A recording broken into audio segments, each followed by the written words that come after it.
Hello everyone. Today I want to look at a word in Proverbs 31 concerning the women, the handmaidens of Yahweh. Proverbs 31:10. From the scriptures it reads, "Who does find a capable wife? For she is worth far more than rubies. The heart of her husband shall trust her, and he has no lack of gain." So the word I want to look at, as we can see in the King James, is virtuous. It's the Hebrew number 2428. And as we can see down here below in the Strongs, that it's Kayil, and it's from 2342, probably a force, whether of men, means, or other resources, an army, wealth, a virtue, valor, and strength. And the 2342, which it comes from, is a primitive root, properly to twist or whirl in a circular or spiral manner, that is specifically to dance, to writhe in pain, especially of parturition or fear, figuratively to wait or pervert. So following this, I wanted to look at it in the Theological Word Book of the Old Testament. If you don't have one, this is what it looks like. If you can see it down there in the corner, it is on page 271. And I'm just going to read some pieces out of it. I don't have this on the screen for you. This is in regards to the whole root line. The basic meaning of the noun is strength, from which follow army and wealth. It is used 244 times. Approximately 85 times hail is used as an attribute of people. It follows ish, man, valiant man, as in 1 Kings 1:42. Sometimes ben, son, as in a valiant man, 2 Kings 17:10. And most often a gibor, mighty man of valor. The individual designated seems to be the elite warrior.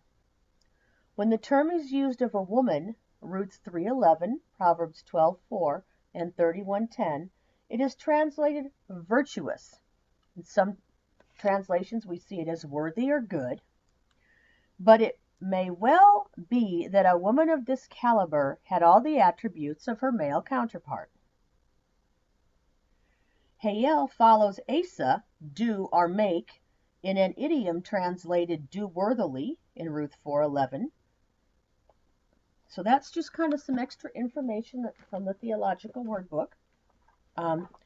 If we look at this word in the 1828 dictionary, this word virtuous, now there's a number of definitions here for it. Morally good, acting in conformity to moral law, practicing the moral duties and abstaining from vice, as a virtuous man, in this case a virtuous woman. Being in conformity to the moral or divine law, as a virtuous action, a virtuous life. And they give us a sentence: the mere performance of virtuous action does not denominate an agent virtuous. And at number 3, we see chaste as applied to a woman. So I wanted to go look up this chaste real quick here. Pure from all unlawful commerce of sexes, applied to persons before marriage. It signifies pure from all sexual commerce, undefiled. Applied to married persons, true to the marriage bed, free from obscenity. In language, pure, genuine, uncorrupt, free from barbarous words and phrases, and from quaint, affected, and extravagant expressions. This 1828 dictionary, just a great little resource. If you can see it right here online anytime you want to. So following this word back to the ancient Hebrew lexicon, we see that it is 1173 MN. So let's go down to MN. At M, we see the concrete as wall, bores through the enemy by strongly pressing in, and the N, which is where our word is, it has 4 different definitions. Wall, what is bored through by the enemy to enter a city. Army, what bores through the wall. Pain, a spinning or piercing pain. And power, the strength and wealth of a person or army. And back at the root, we see the action is to bore. The concrete is hole and the abstract is pain. A hole is drilled with a tool called the bow drill. The string of the bow is wrapped around the drill. By moving the bow back and forth and firmly pressing down, the drill spins around, drilling the hole. And we can see that our letters down here at the MN are the Het, the Yod, and the Lamed. So I'm going to go to if you go to your ancient Hebrew lexicon, if that's what you have, at the front of the book, you will see that it is on page 25. And let's just find it here. It's also here in the eSword online version. The ancient pictograph Het is a picture of a tent wall. The meaning of this letter are outside, as the function of the wall is to protect the occupants from the elements. Help, as the wall in the middle of the tent divides the tent into the male and female sections, and secular, as something that is outside. You can also find the Yod. The Yod is on page 26 in the ancient Hebrew lexicon. And here's how it reads at the front of the book. The early Semitic pictograph of this letter is the Yod, an arm and a hand. The meaning of this letter is work, make, and throw, the functions of the hand. The modern Hebrew name Yod is a derivative of the 2-letter word Yod, meaning hand, the original name for the letter. So in looking at this Yod, I wanted to look at what it looks like actually at its root definition in the ancient Hebrew lexicon. So if you go to page 140, you will actually find Yod. And right here, we can see, here's our Yod. The action is to throw. The concrete is hand. The abstract is thanks. The pictograph Yod is a picture of a hand, and the dalit, is a picture of a door that allows movement in and out of the tent. Combined, these mean hand moves. The hand is the part of the body that enables man to perform many works. And as we can see at its base definition here under A, the concrete is the hand. With the hand, one can throw away or grab hold. Choice. Kill or heal. There's a choice. Make, i.e. build, or destroy. So we can see in this picture here the function of the hand. And the last letter in the word is the Lam, or the Lamed.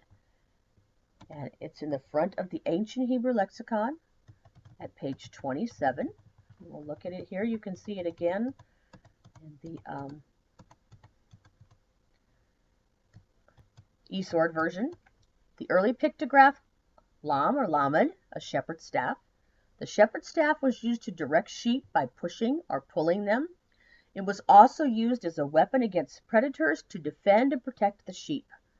The meaning of this letter is toward, as moving something in a different direction.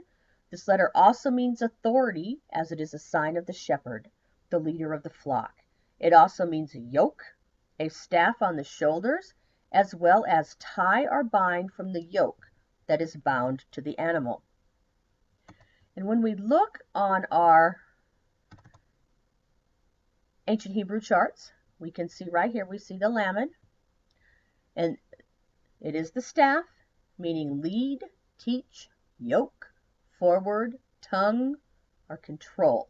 So I just kind of wanted to show you those on the chart as well. So we have this virtuous woman, but And we have a lot of things, but we really don't have a lot of definition about her. And this word is only used in the scriptures that I found, maybe it's used more, that I could find 3 times in regards to women.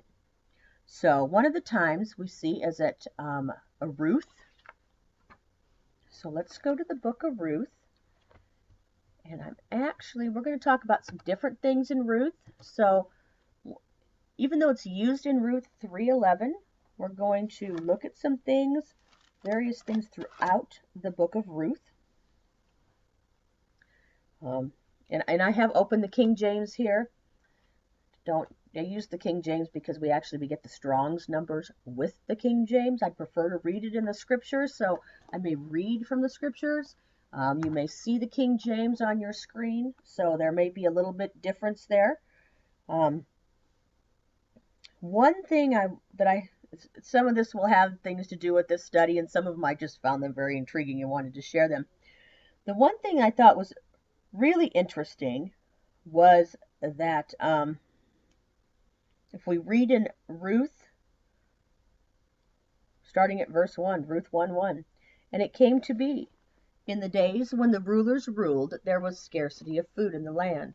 And a man from Bethlehem, Yehudah, went to sojourn in the fields of Moab, he and his wife and his 2 sons.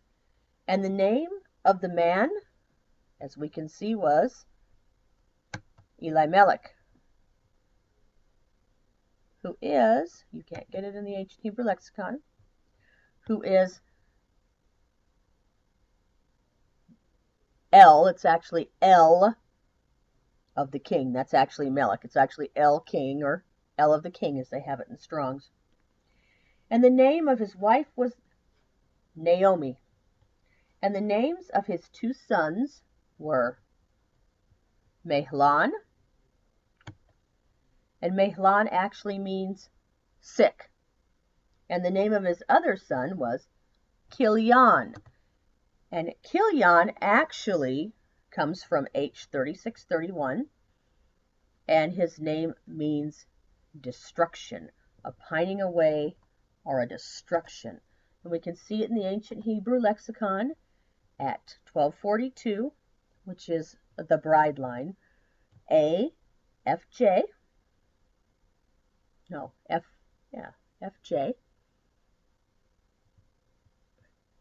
And it is a failure, a complete destruction or failure of something. So those were his 2 sons' names.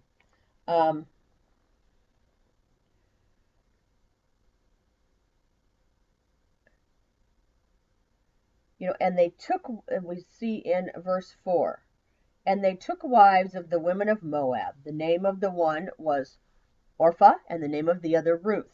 And they dwelt there about 10 years. And so we see that one of the sons was sick, and the other one was destruction. So when we get, and they died, and we know that, the husband died, and then the 2 sons died, and that Naomi she was going back to her people, the people of Israel, and her 2 daughter-in-laws were following her. And we see that Orpah kissed her mother-in-law and left, verse 14. But Ruth clung to her. So we see here in the King James, it's clave to her. But it's actually a clinging to join or stick to someone or something. And Naomi said in verse 15, look, your sister-in-law has gone back to her people and her mighty ones. Return thou after thy sister-in-law. But Ruth said in verse 16, do not urge me to leave you or to go back from following after you. For wherever you, halak, go, walk, I, halak, which is a go, which is our walk. And wherever you stop over, I stop over. Your people is my people, and your Elohim is my Elohim. So I want to take look at a few things that Ruth said in here in the Hebrew, because it's really going to play into her being a capable, virtuous woman. So this leave that we see here, and she said, do not urge me to leave. This leave is the Hebrew 5800, and it is 2532V, to leave, to go away from, or to neglect. The thing that I thought was the most interesting thing about this word is it comes from a two-letter root that is the Zion bait, leaving one's family when purchased as a bride. Have I counted the cost? This is really a lot about me today. So, has one counted the cost? Are we leaving our families when we're purchased as a bride? What family are we leaving? Who are our brethren? Who are our mother, our father, our brother, and our sister? Okay? So, in continuing on, do not urge me to leave you, still in verse 16, or to go back. And this to go back is return, and it's shuv. And, we hear the word teshuvah all the time. But this is shuv. 1462 JV.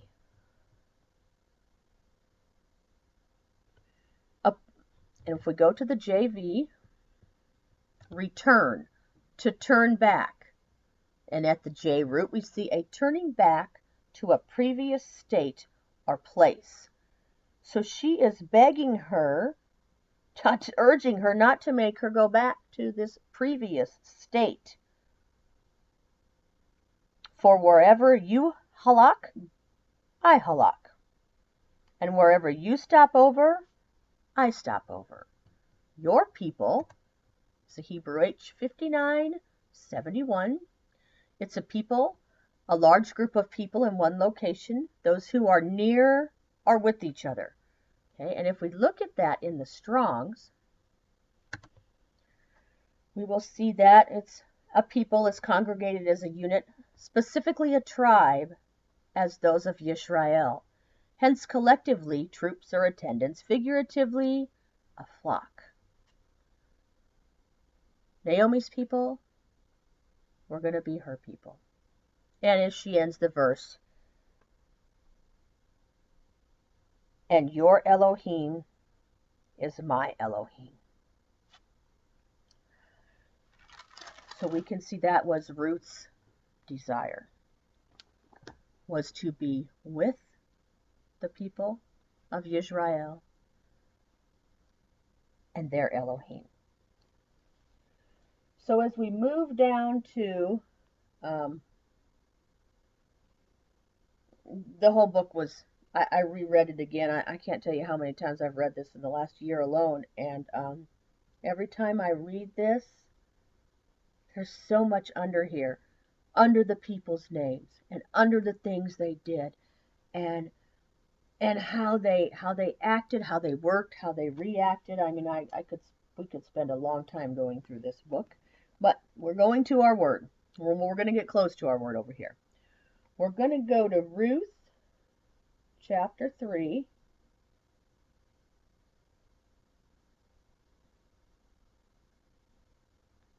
Verse 10.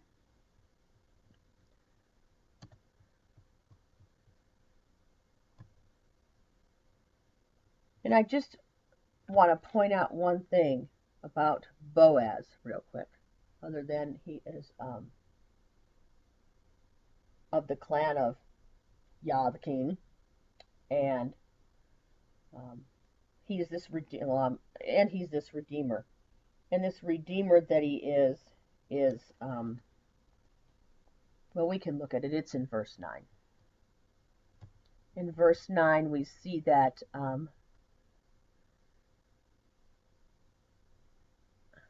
our near kinsman, it's a kinsman in the King James, to be the next of kin, and as such to buy back a relative's property, marry his widow, etc. If we look at it in the ancient Hebrew lexicon, we see that it is 1058 DV, redeem, to restore one to his original position or avenge his death. In the participle form, this verb means avenger, as it is the role of the nearest relative to redeem one in slavery or avenge his murder. And the deed that it comes back, the buying back, a bringing back around of someone or something. I see those scattered tribes coming back around. Verse 10. We're going to read this in the scriptures here. I'm going to read it a little bit and then we'll talk about the word. And so Ruth went and she went down to the threshing floor, and she did everything that Naomi had instructed her to do, and she laid down next to Boaz. And then in verse 9 we see that Boaz says, and he said, "Who are you?" And she answered, "I am Ruth, your female servant. Now you shall spread your covering, your kanaf." I think someone just recently did a word study on that, kanaf. "Over your female servant, for you are a redeemer," one that's going to buy back, bring something back around again. And he said, "Blessed are you of Yahweh, my daughter, for you have shown more loving commitment at the end than at the beginning." Sounds like she's finishing the race pretty good. "Not to go after young men, whether poor or rich. And now, my daughter, do not fear. All that you say I do for you, for all the people of my town know that you are a capable, i.e., a virtuous woman." So there we see our word, that she is it's translated as capable over here in the scriptures. And if we go back to the King James, we see that it is virtuous. And there's our word, virtuous, that we started out with. And again, without having read the whole story of Ruth, you can go back and read that, and you'll be able to see this. I think you'll be able to see this. That Ruth was considered a virtuous, capable woman because she divided herself from the outside. She divided herself unto the people of Israel and the Elohim of Israel. As we saw in verse 9, he said, she wasn't chasing after young men, whether rich or poor. She was not out whoring around, I would say physically and spiritually. But she was doing the works, which is the yod that we saw. The things, she was doing the works and the things that she was guided to do, the things that the women of Israel did. Naomi told her what to do. She knew what to do. She was doing the works she was taught to do. And at some point as women, in turn, we turn around and we teach those things to other women. So she had divided herself unto the people. Let me go down to the word here so we can see it here on the screen. Here's our head. She had divided herself unto the people and the Elohim of Israel, doing the works, the building, the making for the people of Israel unto Elohim, doing what she was taught to do. And we can see that in doing that, bores holes through the enemy, because she was strongly pressing into that. She urged her mother-in-law, your people are my people, and your Elohim is my Elohim. And after she said that, we see the things that she did, and we see that she followed the instructions that she was given. Those are the things we do as a virtuous woman, as handmaidens in the kingdom of Yah. And so since we don't see this word, we see it one more time, and we'll go look at that in just a little bit. But since we don't see this word very much in regards to women, you can also see it in regards to men, valiant men, Judges 3:29, you'll see these valiant men, they were not divided unto Elohim.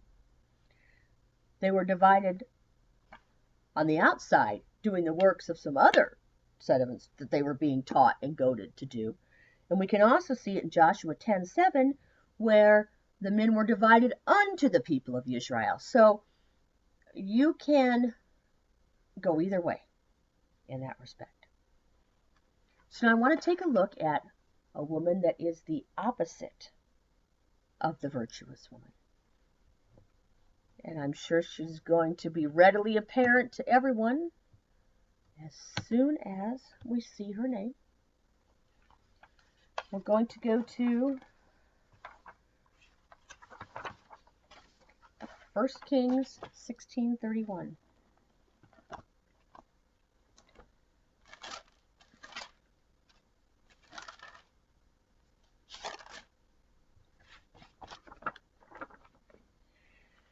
I'll pull it up here on the screen. 1 Kings 16:31.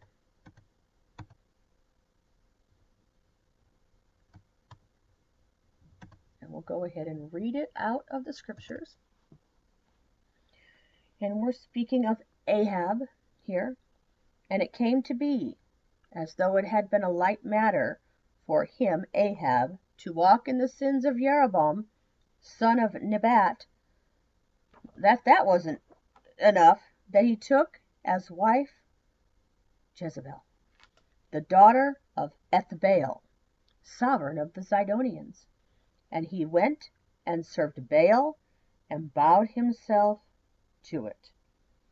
So this is our first instance of Jezebel. We're just going to take a look at Jezebel here, and then we'll talk about some of the things that Jezebel did and how she looks in comparison to the virtuous woman.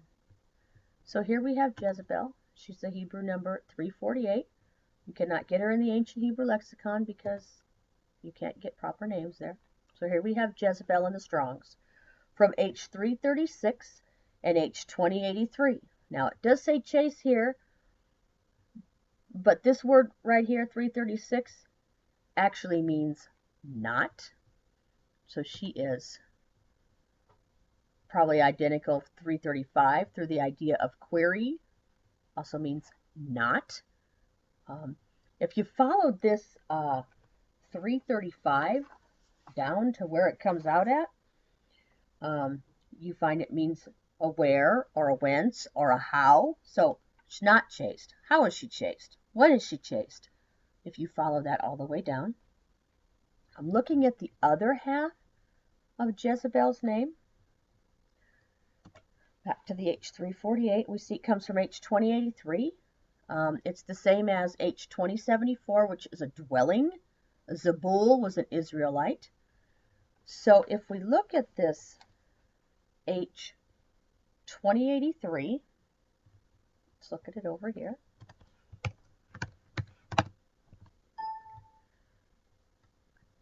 And we see it's the same as H2074. Let's see there, it's a dwelling.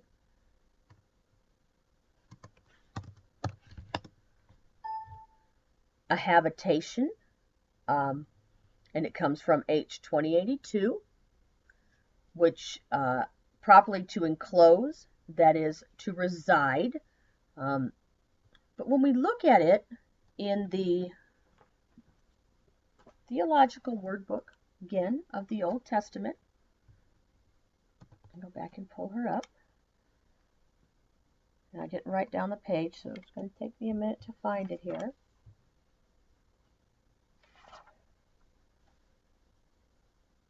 (2083). Do that, which comes from 2074, and you'll find that at number 526b.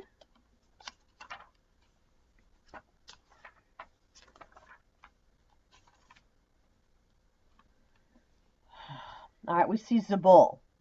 It's a habitation, height, exalted, and abode. And then we see that this 526b is actually Zebulun.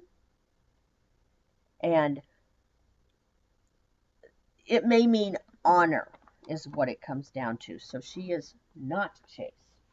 So I went to the, she's not honorable. So I went to the Brown Driver Briggs Jezreel Hebrew lexicon, and I found Miss Jezebel in here.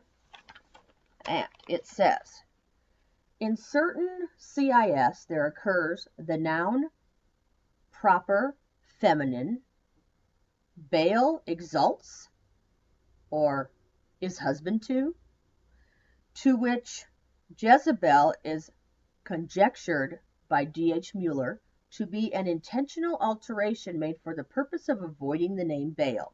I'm not saying that's so or that isn't so. I'm just reading you what he's got in here. If so, the Aleph Yod at the beginning of her name perhaps suggested to the Hebrew ear the idea of unexalted or unhusbanded, queen of Ahab, daughter of Ethbaal, king of Tyre. So she is the absolute opposite of the virtuous woman. She is unchaste, unhonored, and for sure not someone you want to be dwelling with. For sure and for certain. Okay. So those are some of the things that I just kind of found out behind Jezebel's name. However you look at it, it's not good. So we see Jezebel again in 1 Kings 18.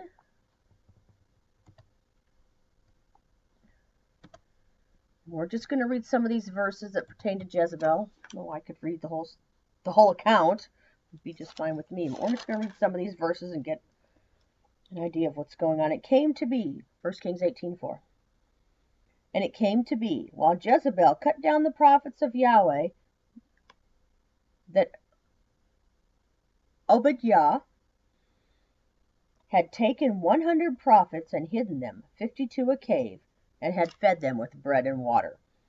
So we see she is cutting down the prophets of Yahweh. She is against the prophets of Yahweh, cutting them off. And that cutoff is to destroy or to consume them.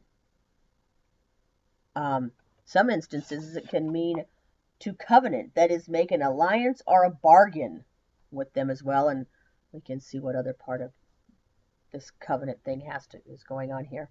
And it comes from cut off. The cutting off or down of anything. So, and then the rest of the definition is there. So we see Jezebel cutting off and cutting down the prophets of Yahweh. She is not on their side. So we see her again in verse 13 of this chapter.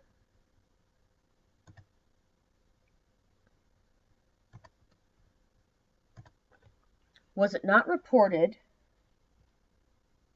to my master what I did when Jezebel slew the prophets of Yahweh?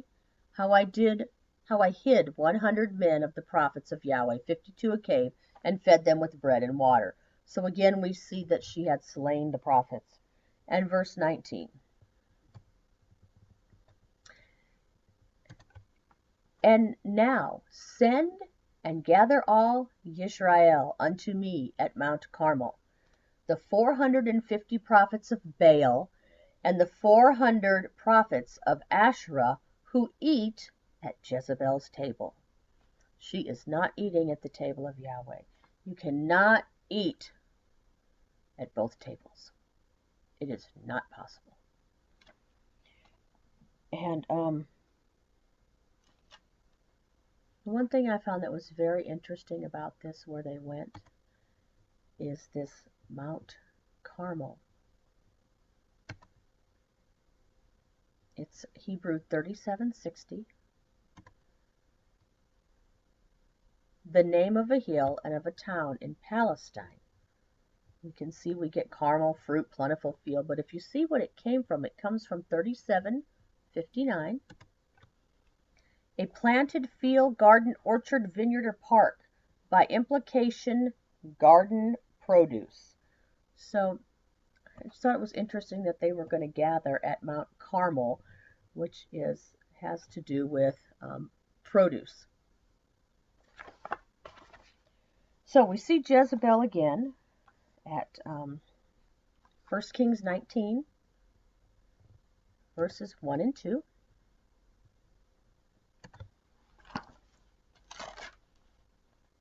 And when Ahab reported to Jezebel all that Elijah had done, and how he slew the prophets with the sword, Jezebel sent a messenger to Elijah, saying, Let the mighty ones do to me and more also, if I do not make your life as the life of one of them by tomorrow about this time. And this, of course, was when there were the 400 prophets of Baal, and Yahweh came down and honored Elijah's request, and licked up the water and consumed the sacrifice. And he had slain all the prophets of Baal. And so we see she is going to apparently do to him what he did to the prophets of Baal. So let's see how that turns out for her.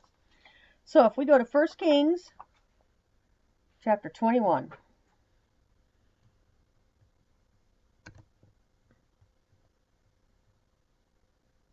And we can see that Jezebel is not on the side of Yahweh. She is not divided unto his people, or unto him, for that matter. I'm going to read out of the scriptures. The King James is going to be up on my screen. And it came to be, after these events, that Naboth the Jezreelite had a vineyard which was in Jezreel, near the palace of Ahab, the sovereign of Shomeron, or Samaria. So let's take a look here at who we're talking about. Naboth.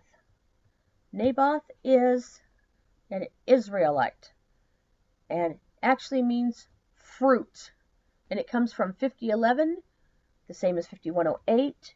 It's a fruit. It's a knob. It's a place in Israel, but the name actually means fruit. And he was a Jezreelite. Jezreel. Yeah, I got problems with that one. Okay, it's patronymic from H3157. So if we take a look at the H3157, it is El will sow. El sows. This is fruit in the place where El sowed. Verse 2.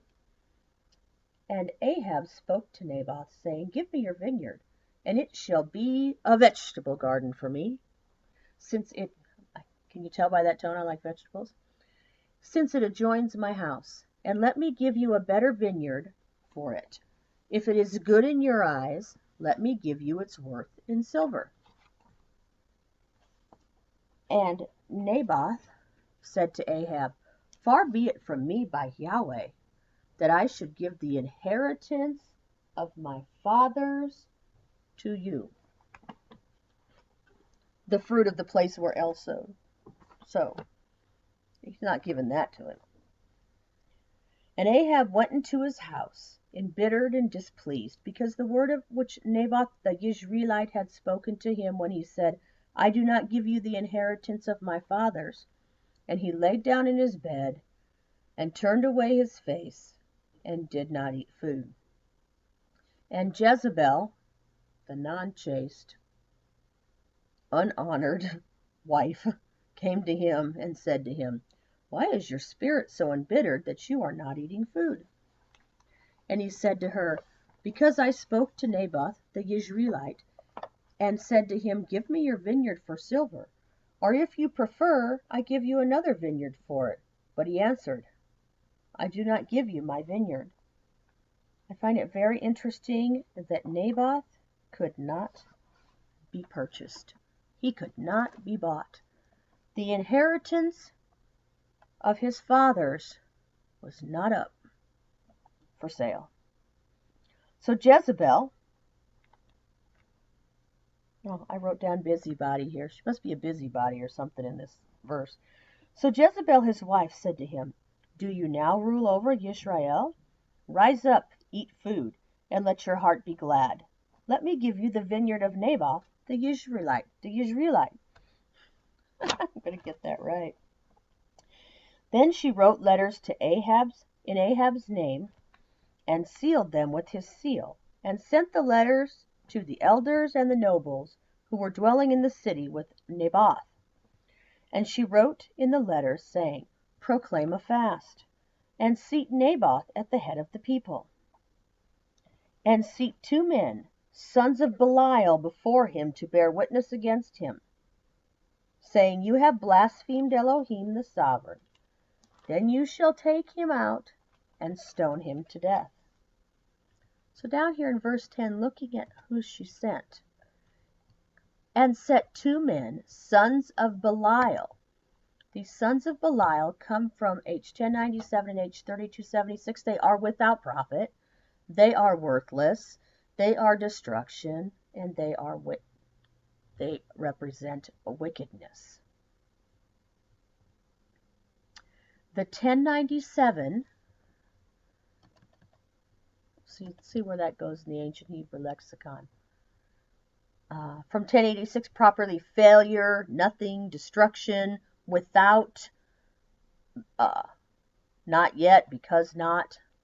And it comes from without, a flowing of any substance, to come to nothing when effort is given. It doesn't matter what kind of effort that they give. It's coming to nothing. Wickedness is coming to nothing. So let's look at the other half of this word. These are the people that Jezebel is sending out to judge people.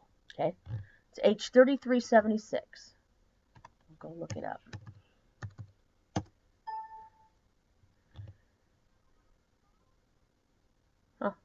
I gotta tell you, I wasn't expecting that.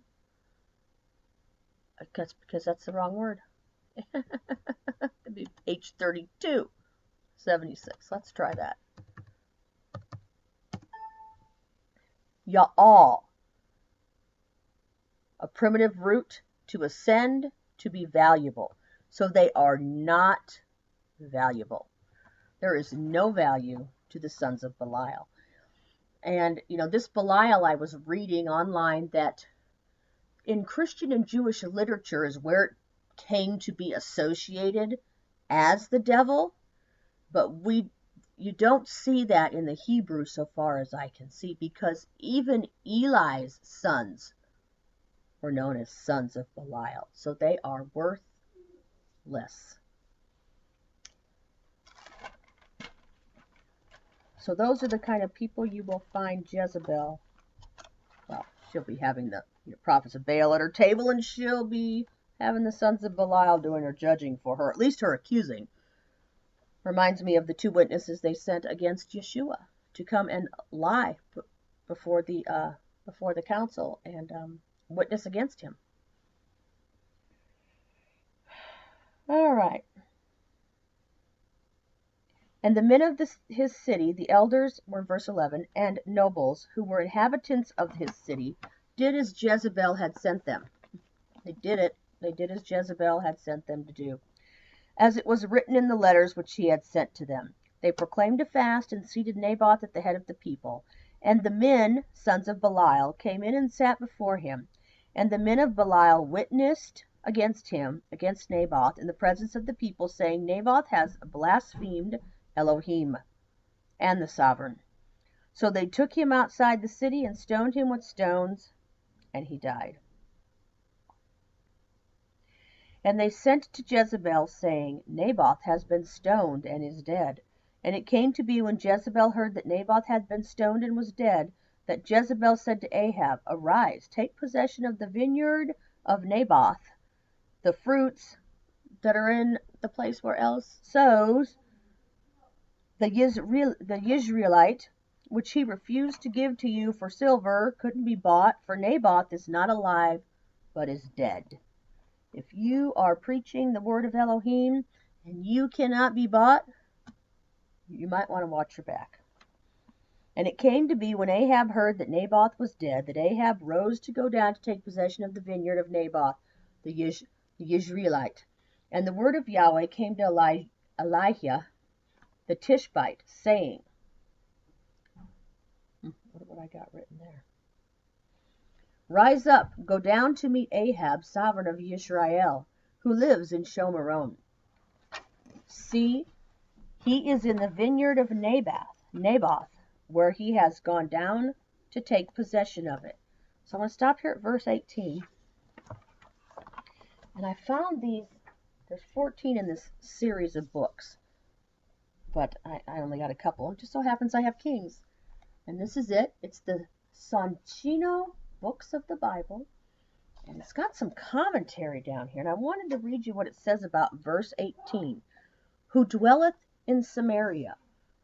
The word dwelleth, this is what it says, is not represented in the Hebrew, but is essential, since the literal meaning, who is in Samaria, contradicts the following clause. The clause is, behold, he is in the vineyard of Naboth, end clause, which was in Jezreel. But it has been suggested that the words remove any possibility of extenuating circumstances in favor of Ahab. His royal residence was in the capital, Samaria, and he could not have desired the addition of the vineyard for carrying out of his duties as king. I thought that was interesting. He wanted what he wanted.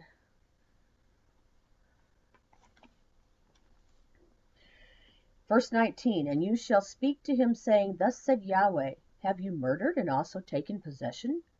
And you shall speak to him, saying, Thus said Yahweh, in the place where dogs licked the blood of Naboth, the dogs are going to lick your blood, even yours. And Ahab said to Elijah, Have you found me, O my enemy? And he answered, I have found you because you have sold yourself to do evil in the eyes of Yahweh. He made himself a merchandise, which is the concrete of that in the ancient Hebrew lexicon. He sold himself to do evil in the eyes of Yahweh. See, I am bringing evil on you, and shall consume your descendants, and cut off from Ahab every male in Israel, both those shut up and those left at large, and make your house like the house of Jeroboam, son of Nebat, like the house of Baasha, son of Ahiah, because of the provocation with which you have provoked me, and made Israel sin. And also of Jezebel, Yahweh has spoken, saying, The dogs are going to eat Jezebel by the wall of Jezreel. That's where I want to stop. And I want to look at this verse 23, what it says about Jezebel. 1 Kings 21, verse 23. We're going to look at the King James here. And Jezebel also spake, Yahweh, saying, The dogs shall eat Jezebel by the wall of Jezreel. I want to look at this wall. This wall might look real familiar. It's a collateral form of H2428, which is virtuous. In the ancient Hebrew lexicon, it again is at 1173 MN. The wall, what is bored through by the enemy to enter a city. And it comes from the M, bores through the enemy by strongly pressing in. So we see this wall, we see this wall, Jezebel and everything she stands for is divided from the people and the Elohim of Israel.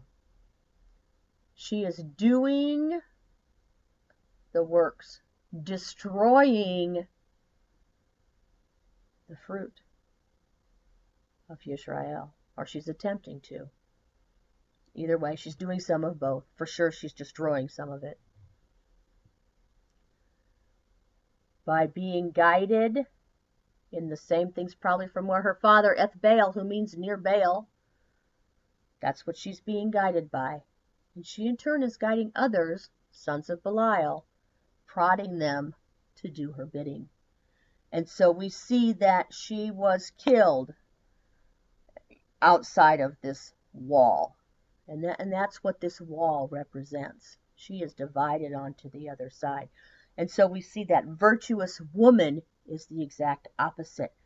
She is one who bores through the enemy by strongly pressing into the fact that she is dividing herself unto the people in the Elohim of Yezreel, doing the works, building up by following the instructions. And at some point that rolls down into teaching those to others. So those are kind of the two opposites. I want to go look at Jezebel real quick one more time. She's in 2 Kings 9.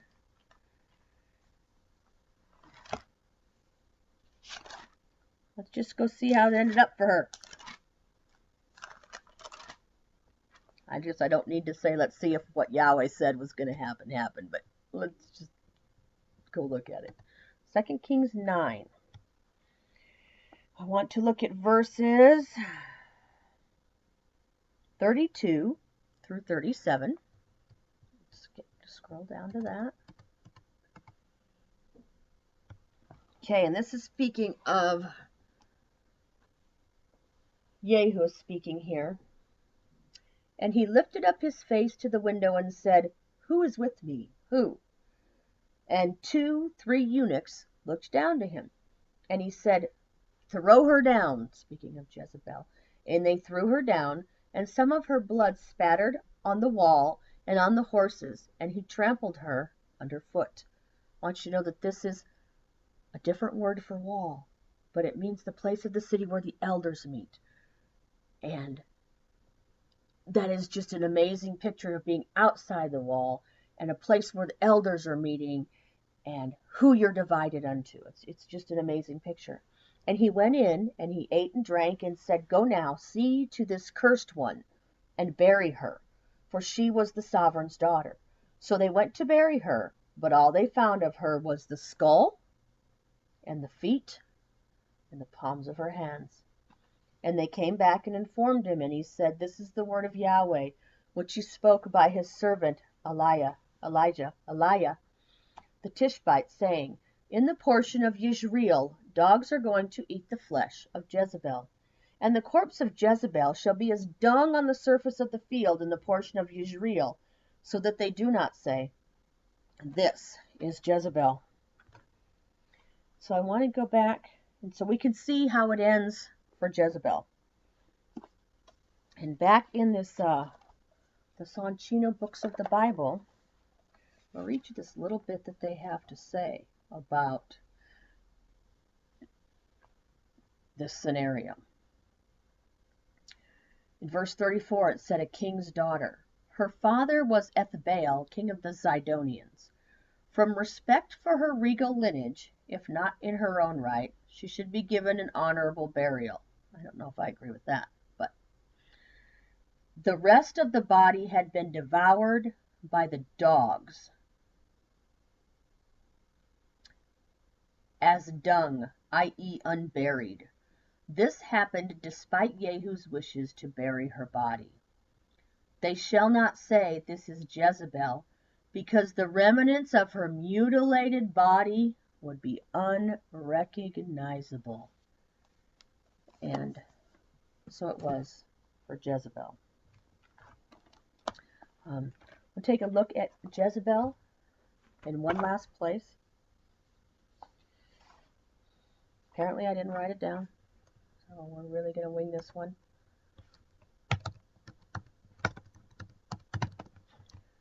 Let's go to Revelation 2:20.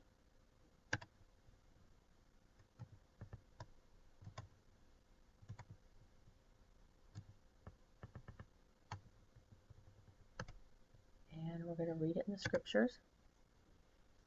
starting at verse 18. And to the messenger of the assembly of Thyatira. If you haven't seen Sister Stephanie's video that she did on Thyatira, I would encourage you to go to Sister Stephanie, Praiser of Yah, to her YouTube channel and watch that. You can find it down here on this YouTube channel somewhere. And to the messenger of the assembly of Thyatira write, This says the Son of Elohim, who has eyes like a flame of fire and his feet like burnished brass. I know your works and love and service and belief and your endurance. And as for your works, the last are more than the first. Okay, that so sounded like Ruth right there. But I hold against you that you allow this woman Jezebel, who calls herself a prophetess, to teach and lead my servants astray, to commit whoring, and to eat offered to idols. And I gave her time to repent of her whoring, and she did not repent. See, I am throwing her into a sick bed, and those who commit adultery with her into great affliction, unless they repent of their works. And I shall slay her children with death, and all the assemblies shall know that I am the one searching the kidneys and the hearts, and I shall give to each one of you according to your works. And to you I say, and to the rest in Thyatira, as many as do not possess this teaching, and who have not known the depths of Hasatan, as they call them, I am not putting on you another burden, but hold fast what you have until I come. And he who overcomes and guards my works until the end, to him I shall give authority over the nations. And he shall shepherd them with a rod of iron, as the potter's vessel shall be broken to pieces, as I also have received from my Father. And I shall give him the morning star. And he who has an ear, let him hear what the Spirit says to the assemblies. I'm going to give to him the morning star. Okay, so we saw in verse 20, but I hold this against you, that you allow that woman Jezebel, who calls herself a prophetess, to teach, because of what she has, what direction she was goaded, to lead my servants astray. And pretty soon here I'll have a word study coming out on astray. It's ready to go. It's just not out yet. But this whole thing, this astray, is causing people to miss the mark, so that you do not have the knowledge, and you will not know. You will not know him. You do not yada him. You will not be the bride at the coming of his revelation. It will not happen. So let's go to Proverbs 12. I don't have my note. Well, no. Let's look at Jezebel's name real quick here. Let's go back to, well, you don't have to go back there. I got to get back there so I can see her name. 1 Kings 21.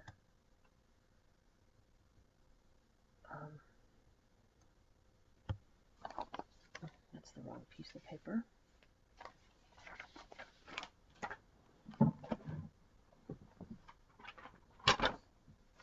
Sorry. Okay. Jezebel is Hebrew 3:48.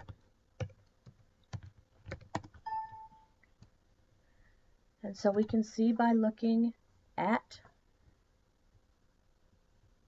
Jezebel's name,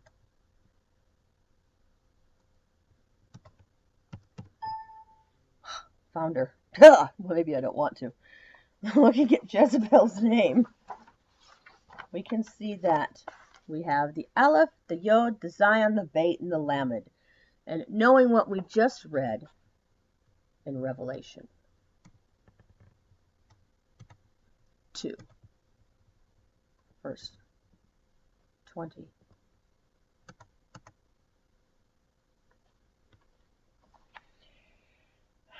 We can see that It is a false Elohim, a false leader, a false mighty one that she is Yod, which is the hand, working for.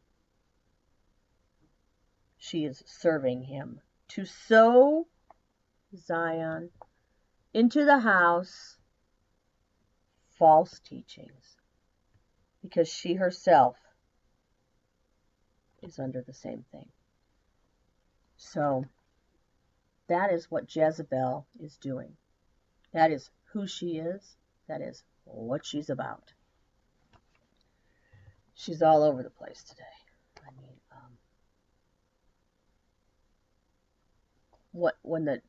when my word study comes out on astray, even though I didn't use this verse in Revelation, remember that it's there. Remember that we saw that in this word study, because it will bring it. It will bring it to light what people are teaching us today, are trying to teach us, and some people are falling for it. I did. So if we can look at Proverbs 12, verse 4. And here's the other instance of our virtuous, capable wife. A capable wife is the crown of her husband, but one causing shame is like rottenness to his bones. And so this a virtuous wife, you're going to be some kind of crown to your husband. You're going to be some kind of woman, okay? So are you going to be divided unto the people and the Elohim of Yisrael to do the works that build up by following the instructions that have been given and teaching others to do the same? Or are you going to listen to Jezebel, who is a completely different, she's divided completely unto a different Elohim?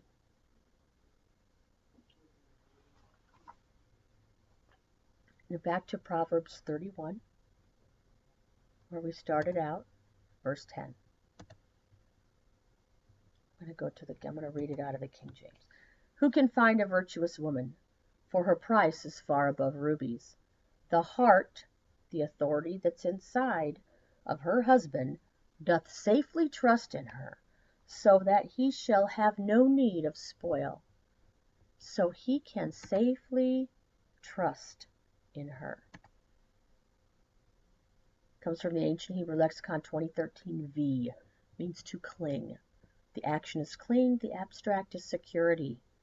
A holding on to something or someone by clinging or confiding. The heart of her husband is able to safely confide in her because she has divided herself. She is doing the works to build up, following the instructions, and passing those on. So hallelujah. I hope this meant as much to you as it doubled. It means so much to me at this point in my life. Yahweh bless.